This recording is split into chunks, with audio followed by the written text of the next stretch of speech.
Bonjour à tous, 8 nouveaux acteurs ont été officiellement annoncés par Amazon comme rejoignant la saison 2 du Seigneur des Anneaux, les Anneaux de Pouvoir.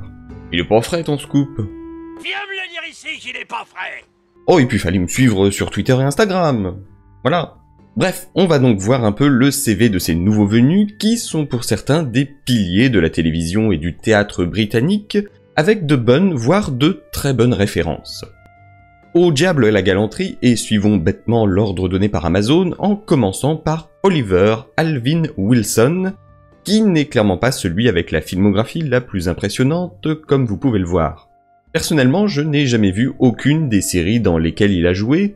On peut noter quand même une apparition dans le film Wonder Woman 1984, que personnellement j'aurais préféré ne pas avoir vu.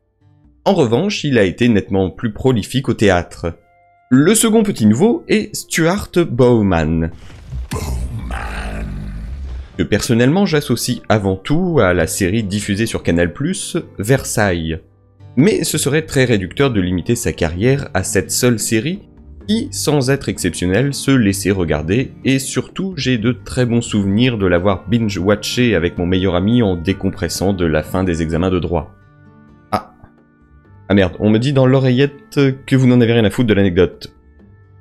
Donc bon, on enchaîne avec Gavi Singh Khera, qui s'est surtout illustré au théâtre, puisque bon, un épisode dans les enquêtes de Vera, c'est sympa pour moment le dimanche soir, mais ça fait pas gagner d'Emmy Award.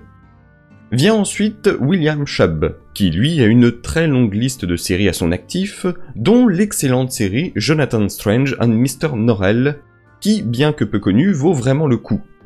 On notera qu'il a, tout comme notre Pharazôn Tristan Gravel, joué dans la série Quiz. Plus récemment, on a pu le voir dans The Sandman ou encore Vampire Academy. Comme si sa présence à l'écran n'était pas suffisante, il l'est aussi particulièrement au théâtre. Je vous évite les noms des pièces dans lesquelles il a joué, puisque, sauf si vous habitez Londres et ses environs, il y a peu de chances que vous les ayez vus, et puis ça m'évite de me ridiculiser avec mon accent anglais. On reste dans les acteurs que l'on a pu voir dans plusieurs productions, que cela soit à la télévision, au cinéma ou au théâtre, avec Kevin Eldon. C'est typiquement le genre d'acteur où l'on se dit mais si, je l'ai vu quelque part, il a joué dans... sa tête elle me dit quelque chose. Oh et puis merde, je vais aller voir sur Wikipédia.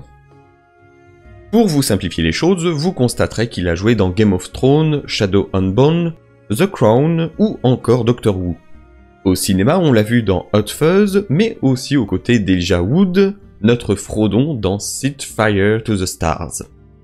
Si vous avez regardé His Dark Materials, à la croisée des mondes en français, vous reconnaîtrez forcément l'acteur suivant. Et si vous n'avez pas vu la série, honnêtement, foncez la regarder. Évidemment, après avoir fini cette vidéo, mis un j'aime et commenté, hein. Il s'agit de Will Keane. Alors évidemment, il n'a pas seulement joué dans cette série, et l'on notera qu'il a joué aussi dans The Crown ou encore Sherlock, c'est aussi un acteur visiblement régulièrement sur les planches.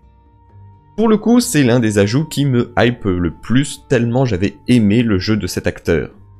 Passons maintenant à la seule femme de cette série d'ajouts de casting, Selina Lowe, la première actrice anglo-asiatique de la série. Et surtout, fait qui je pense aura une incidence notable dans la série, elle est ancienne championne d'arts martiaux. En revanche, niveau filmographie, je n'ai quasiment rien vu, mais certains titres me laissent assez dubitatif, notamment l'attaque du crocodile géant. Enfin, l'ajout final, the last but not the least, comme on dit, Callum Lunch, récemment vu dans La Chronique de Bridgerton, où il y a un petit moment déjà, mais dans le film Dunkerque. Alors pourquoi ai-je semblé si enthousiasmé par cet acteur, me direz-vous? Eh bien tout simplement par sa ressemblance troublante avec le Celeborn des films de Peter Jackson. Alors c'est peut-être moi qui délire, mais il y a un air, je trouve. Voilà donc les 8 acteurs venant s'ajouter à ceux déjà annoncés il y a quelque temps. Alors vous me direz en commentaire si vous êtes hypé par ces ajouts et quels personnages ces acteurs pourraient selon vous interpréter. En attendant, vous pourrez me retrouver sur mes différents réseaux, et si vous avez aimé cette vidéo, n'hésitez pas à la partager et à mettre un j'aime, ça fait toujours plaisir, à vous abonner si ce n'est pas déjà fait. Et en attendant, merci à vous, et à la prochaine!